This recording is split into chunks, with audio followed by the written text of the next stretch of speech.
Hello students, please subscribe the channel, drop a like, share and comment. This is exercise number 15 of the Progressive Monthly Magazine, July 2022 on the speed of 100 words per minute. Start.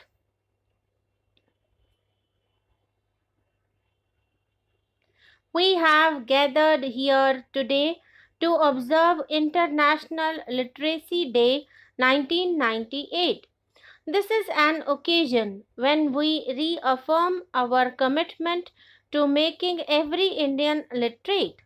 We do so today by joining governments and citizens across the world in a spirit of collaborative partnership to rededicate ourselves to the cause of universal literacy and lifelong learning. September 5 is a day of affirmation and action, both nationally and internationally, to create a fully literate planetary population in the early years of the 21st century. Literacy is a fundamental human right of every citizen. It is the lamp that lights the path of knowledge and progress in a person's life. It also enables every citizen to make their full contribution to the progress of the nation and the human race.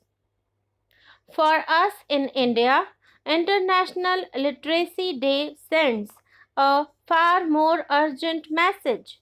India has the largest number of non-literate people in the world, about a third of the world total of around 900 million. This reality is unacceptable to any sensitive and patriotic Indian.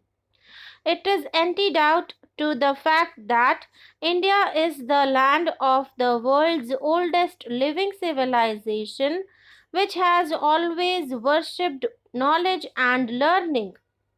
It is also totally incompatible with the determination of today's resurgent India to emerge as a strong, prosperous, and self confident nation, claiming its rightful place in the world community. We recognize that a country full by millions of illiterate citizens would be intrinsically less equipped to cope with the challenges and opportunities of an intensely competitive world. In order to live and thrive in a knowledge driven era, we must create a nation of fully literate citizens. At the same time, I wish to dispel a misconception that often clouds some people's understanding of the problem of illiteracy in India. Many of our fellow citizens may be non literate, but they are by no means devoid of education.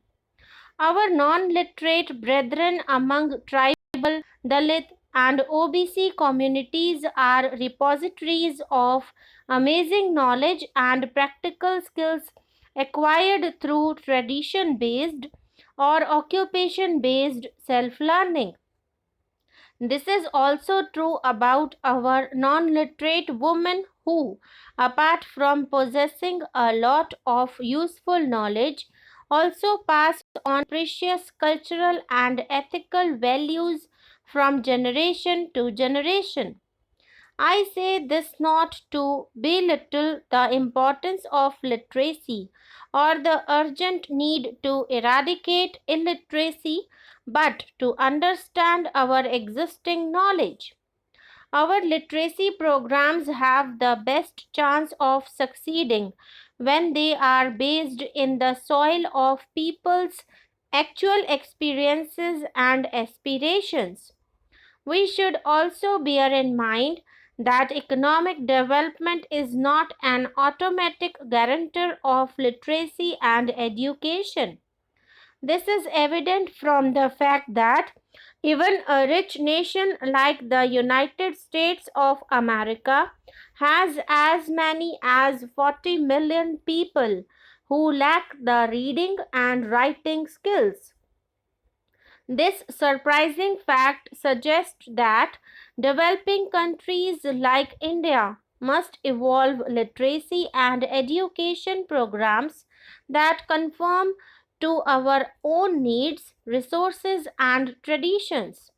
My government is committed to according the highest priority to eradication of illiteracy. We have pledged in the national agenda for governance that we shall seek to provide education for all.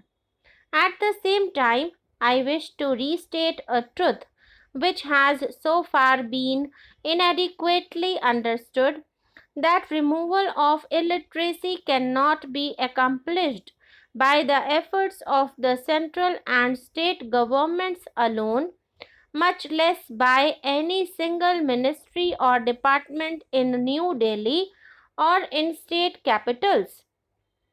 It demands the collective and coordinated participation of all sections of society, governmental agencies, non-governmental organizations, religious and cultural establishments, student and youth organizations, business community, and the media. In short, a sustained mass movement alone can take India towards the goal of total literacy in the shortest period of time. In this context, I am pleased to acknowledge the good work done by the National Literacy Mission since its inception in 1988. The country has gained valuable experience from the total literacy campaigns launched in the early 90s. For the first time since independence, a planned, coordinated, and comprehensive district level drive was launched with the involvement of central and state governments, Zilla Parishads, Panchayats, voluntary organizations, and educational establishments. Through massive participative mass campaigns of total literacy, we have been able to make over 68 million people literate, 60% of whom are women.